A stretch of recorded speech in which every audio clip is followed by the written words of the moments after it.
Without one, you cannot have the other. Without one, you simply just cannot have the other. How many instances of your life can you connect that with? Without one, you can't have the other.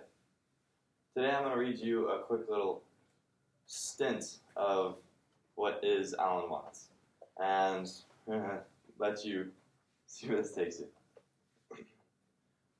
We have been conditioned to assess the complexity of vibrations as good, bad, pleasant, painful, and so on. But as a matter of fact, they're nothing but vibrations. And if you try to look at one of just one of them by itself, you won't be able to find it. To say if you only know red, you don't know what red is. You only know it's red in contrast to yellow, green, blue, and violet. You don't know that what a particular sound is loud unless you're familiar with soft sounds. These comparisons give us a feeling of a spectrum as being varied. Otherwise, we wouldn't know.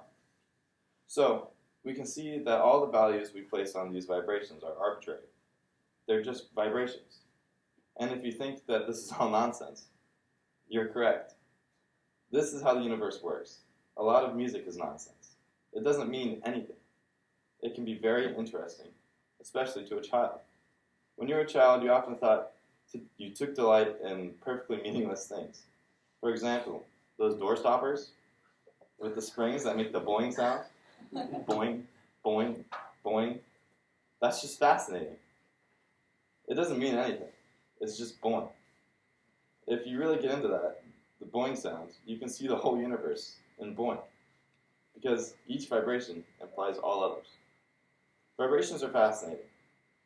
We have the tendency to take such interest in vibrations that we're willing to take risks and dangers to do so. Children always daring each other to do something forbidden because of the risk of calamity or disapproval makes the game so exciting. For the same reason, adults challenge disaster with all manner of wildly adventurous activities. Skydiving, for instance, because that provides a certain vibration that they find very interesting. Why the craving for speed and so on? You can only get this if you look at a vibration very closely. For example, repeating a mantra or phrase, or your own name, over and over and over again. After a while, it becomes meaningless. It's just noise. But the sound isn't just noise. That's just an adult attitude about the experience. A child doesn't hear boing and think, well, that's just a noise. A child understands that sound is just fantastic.